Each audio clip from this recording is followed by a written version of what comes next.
क्या हर इंसान एक जैसी दुनिया देखता है या कुछ लोगों को उससे कहीं ज्यादा दिखाई देता है? कभी कभी ऐसा लगता है जैसे कुछ लोगों के सामने दुनिया अपने सारे राज नहीं खोलती, लेकिन कुछ लोग उन्हीं साधारण पलों में भी ऐसे संकेत देख लेते हैं जिन्हें बाकी लोग पूरी जिंदगी नहीं देख पाते। सवाल ये है कि क्या तुम्हारे अंदर भी वो नज़र छिपी हुई है? अगर हाँ तो इस वीडियो को एंड तक ज़रूर वॉच करना, क्योंकि आज इस वीडियो में हम उसी सोच और नज़रिए को खोलने वाले हैं। एक ऐसी समझ जो ज़्यादातर लोगों के पास कभी आती ही नहीं, क्योंकि वो सतह पर जीना बंद नहीं कर पाते। लेकिन अगर तुम यहाँ तक पहुँचे हो, शायद तुम्हारे अंदर भी वो हिस्सा है जो हर चीज़ के पीछे एक वजह ढूंढता रहता है।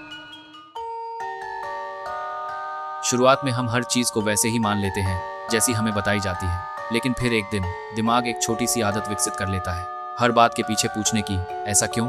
और यही आदत धीरे धीरे पूरी रियलिटी को बदलने लगती है। सही और गलत, अच्छा और बुरा, सच और झूठ, वो सवाल जो किसी ने कभी पूछना नहीं सिखाया, फिर भी वो खुद ब खुद उठने लगता है। ये सच में ऐसा क्यों है? और एक बार ये सवाल मन में जगह बना ले तो वापस मुड़ना मुश्किल हो जाता है। हर सिंपल जवाब अधूरा लगने लगता है, हर आसान एक्सप्लेनेशन पर शक होने लगता है। ये कोई बीमारी नहीं है जैसा कुछ लोग सोचते हैं, ये एक इनसाइट पावर है जो बहुत कम लोगों के अंदर ये जागती है, क्योंकि ज़्यादातर लोग आराम चुनते हैं। सवाल पूछना मुश्किल होता है क्योंकि सवाल जवाब से ज़्यादा सवाल पैदा करते हैं। लेकिन जो इंसान इस बेचैनी को स्वीकार कर लेता है, वो धीरे धीरे एक अलग रास्ते पर चल पड़ता है। वो रास्ता जहाँ हर घटना सिर्फ घटना नहीं रहती, बल्कि एक संकेत बन जाती है। अब यहीं से वो असली बदलाव शुरू होता है, जिसके बारे में बहुत कम बात होती है। तुम किसी इंसान को देखते हो और तुम्हारा दिमाग अपने आप एक सवाल पूछने लगता है, ये ऐसा बर्ताव क्यों कर रहा है? ये सवाल जानबूझकर नहीं आता, ये अपने आप उठता है, जैसे कोई आदत बन गई हो। और एक बार ये आदत बन जाए तो दुनिया फिर पहले जैसी सीधी नहीं दिखती। तुम समझने लगते हो कि हर इंसान अपने एक्शंस को सही ठहराता है, चाहे वो दुनिया की नज़र में सही हो या गलत। कोई धोखा देता है तो उसके पास अपनी ही दलील होती है, कोई गुस्सा करता है तो उसके अंदर कोई ट्रिगर छुपा होता है। और जब ये समझ आने लगता है तो तुम लोगों को आसानी से जज करना बंद कर देते हो, क्योंकि अब तुम्हें पता है हर रिएक्ट के पीछे एक कहानी होती है जो शायद तुम्हें कभी पूरी नहीं दिखेगी। ये नजरिया तुम्हें बाकी लोगों से अलग करने लगता है। पहले जहां तुम्हें एक क्लियर ब्लैक और व्हाइट दिखता था, अब वहां सिर्फ ग्रे के अनगिनत शेड्स नजर आते हैं। कोई इंसान दूर चला जाए तो तुम सिर्फ उसका जाना नहीं देखते, तुम सोचने लगते हो कि उसके अंदर क्या चल रहा होगा जिसने उसे ये कदम उठाने पर मजबूर किया। ये सोचने का तरीका थकाने वाला लग सकता है, लेकिन ये एक गिफ्ट भी है जिसे बहुत कम लोग समझ पाते हैं। लेकिन यहाँ एक चेतावनी भी छुपी है जिसे नजरअंदाजा नहीं किया जा सकता। जब तुम हर चीज को एनालाइज करने लगते हो तो कभी कभी तुम एक जाल में फंस सकते हो जहाँ हर डिसीजन के सामने अनगिनत पॉसिबिलिटीज खड़ी हो जाती हैं। मन कहता है अगर ऐसा हुआ तो, अगर वैसा हुआ तो, और ये लूप कभी रुकता नहीं दिखता। लेकिन सच ये है कि ये कंफ्यूजन नहीं है, ये इवैल्यूएशन है। तुम्हारा दिमाग किसी जाल में नहीं फंसा, वो सिर्फ अपनी पूरी क्षमता से काम कर रहा है। फर्क सिर्फ इतना है कि अब तुम इसे कंट्रोल करना सीख रहे हो, ये तुम्हें कंट्रोल नहीं कर रहा। और यहाँ एक बात है जो बहुत कम लोग कभी खुलकर मानते हैं, हर इंसान अपनी अलग रियलिटी में जीता है। जो उसके लिए सच है वो उसकी अपनी सोच के दायरे में बिल्कुल लॉजिकल लगता है। इसका मतलब ये नहीं कि सब कुछ सही है, इसका मतलब सिर्फ इतना है कि हर दिमाग अपने ही बनाए हुए तर्क में बंद है और उसे बाहर से देखना उसके लिए लगभग नामुमकिन होता है। जब ये बात समझ आ जाती है तो किसी को बदलने की कोशिश करना अपने आप कम हो जाता है। तुम सिर्फ ऑब्जर्व करते हो और चुपचाप अपना निर्णय खुद तक रखते हो। शायद यही सबसे बड़ा शिफ्ट है जो किसी को अलग बना देता है। अब तुम्हें हर बात प्रूव करने की जरूरत महसूस नहीं होती। तुम समझ चुके होते हो कि हर इंसान अपनी समझ के हिसाब से जी रहा है और तुम्हारी जिम्मेदारी उसे ठीक करना नहीं, बल्कि उसे समझना है। अब आगे बढ़ते हैं उस जगह तक जहाँ ये सोच और गहरी होती है।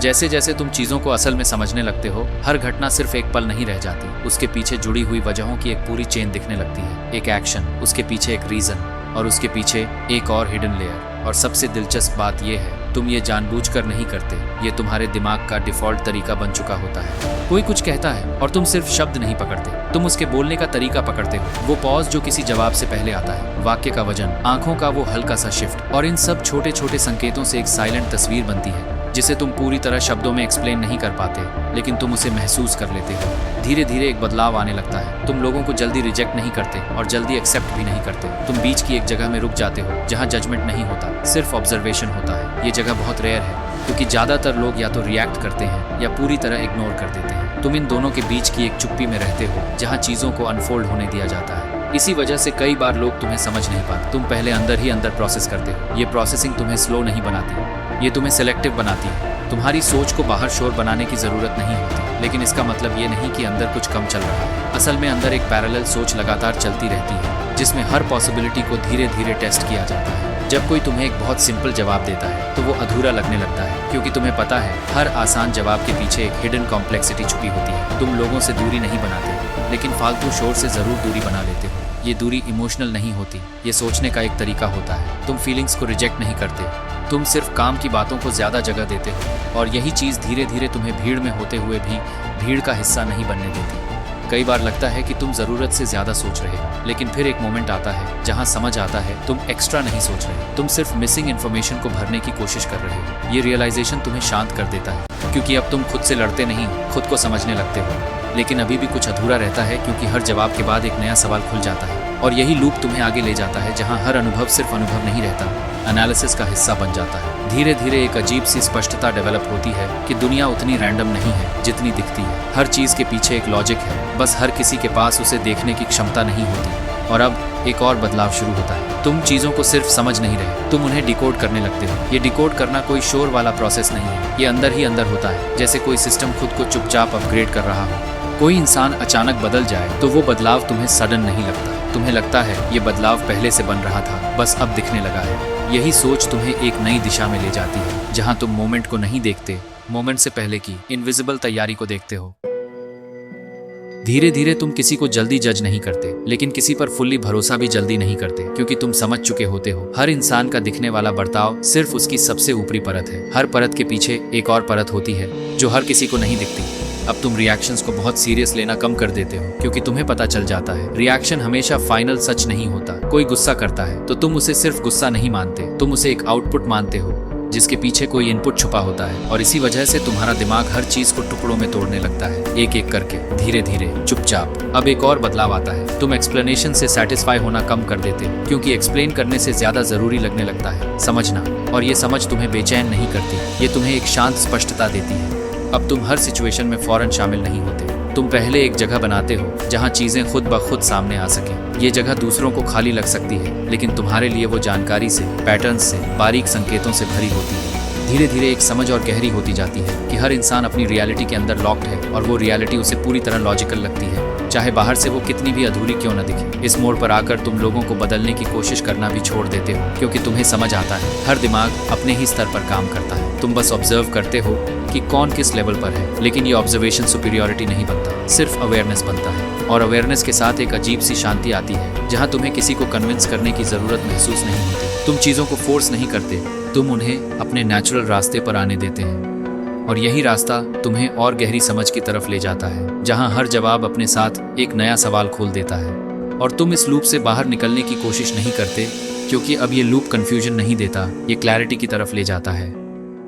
अब सारी कहानी साफ होने लगती है। तुम दुनिया को वैसे नहीं देख रहे जैसे वो दिखती है, तुम उसे वैसे देख रहे हो जैसे वो बन रही होती है। ये फर्क बहुत छोटा लगता है, लेकिन यही फर्क सोच को पूरी तरह बदल देता है। अब कोई चीज फाइनल नहीं लगती, हर चीज एक प्रोसेस लगती है जो अभी पूरी नहीं हुई। कोई इंसान कॉन्फिडेंट दिखे तो तुम सिर्फ कॉन्फिडेंस नहीं देखते, तुम ये भी सोचते हो कि वो कॉन्फिडेंस कहाँ से आया है। कोई कमजोर दिखे तो तुम सिर्फ वीकनेस नहीं देखते, तुम उसके पीछे की मिसिंग सपोर्ट लाइंस को महसूस करते हो। ये देखने का तरीका तुम्हें धीरे धीरे अलग बना देता है, लेकिन तुम इसे अलग नहीं कहते, तुम इसे बस एक अलग नजरिया मानते हो कि जो दिख रहा है क्या वही पूरी सच्चाई है। और दिलचस्प बात यह है, तुम ये प्रोसेस एक्सप्लेन नहीं करते, क्योंकि एक्सप्लेन करना हमेशा मुमकिन नहीं होता। कुछ चीजें सिर्फ महसूस होती हैं, पूरी तरह लॉजिक में नहीं ढल पाती।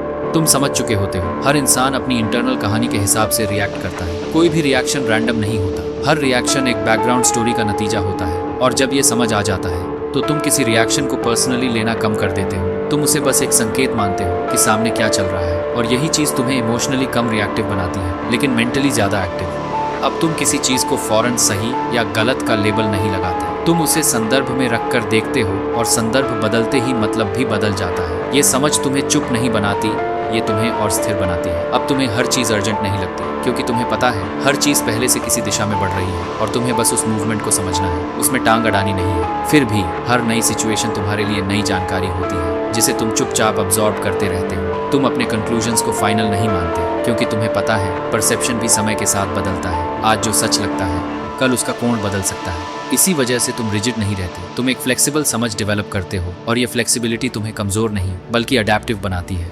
और हर खुलते हुए पल के साथ तुम्हारी समझ थोड़ी और फैलती जाती है। अब तुम एक और चीज नोटिस करने लगते हो, तुम्हारे लिए कोई भी सिचुएशन सिर्फ घटना नहीं रहती, वो एक बड़े पैटर्न का हिस्सा बन जाती है। लेकिन अब फर्क ये है कि तुम उस पैटर्न में फंसते नहीं, तुम उसे देख लेते हो और आगे बढ़ जाते हो। कोई तुम्हें कंफ्यूज करे तो अब तुम उस कंफ्यूजन में अटकते नहीं, तुम उसके पीछे की स्ट्रक्चर को समझ लेते हो और फिर वो कंफ्यूजन धीरे धीरे खुलने लगता है। अब किसी चीज को जल्दी डिफाइन नहीं किया जाता, क्योंकि समझ आ चुकी होती है डिफाइन करना हमेशा सच नहीं होता। कभी कभी डिफाइन करना सिर्फ एक सीमा बना देता है और वो सीमाएं बनाना बंद हो जाता है। किसी इंसान को एक फिक्स्ड पहचान नहीं दी जाती, उसे एक बदलते हुए सिस्टम की तरह देखा जाता है जो हर सिचुएशन में थोड़ा बदल रहा है। ये सोच तुम्हें रिजिड नहीं छोड़ती, खुला रखती है। अब हर चीज फौरन मीनिंग नहीं देती, मीनिंग बनने की प्रक्रिया दिखने लगती है और यही प्रक्रिया तुम्हारी सोच को बाकियों से अलग बनाती है। किसी चीज को जल्दी रिजेक्ट नहीं किया जाता, लेकिन आंख मूंद कर एक्सेप्ट भी नहीं। तुम बीच में रहते हो जहाँ स्पष्टता धीरे धीरे बनती है। धीरे धीरे एक आखिरी इंटरनल शिफ्ट होता है। अब तुम्हें हर चीज को समझाने की जरूरत महसूस नहीं होती, क्योंकि समझ अब बाहर नहीं अंदर स्टेबल हो चुकी होती है। और यही वो जगह है जहाँ माइंड शोर नहीं करता, लेकिन साफ हो जाता है। अब धीरे धीरे एक बात साफ होने लगती है, तुम बदल नहीं रहे थे, बस चीजों को देखने का तरीका साफ कर रहे थे। और जब देखने का तरीका साफ हो जाता है तो दुनिया अचानक आसान नहीं बन जाती, लेकिन समझने लायक जरूर बन जाती है। अब हर चीज में मीनिंग ढूंढने की जरूरत महसूस नहीं होती, क्योंकि समझ आ चुकी होती है हर चीज का मीनिंग एक जैसा नहीं होता। कोई इंसान कभी गलत लगता है, लेकिन बाद में समझ आता है वो बस अधूरा था।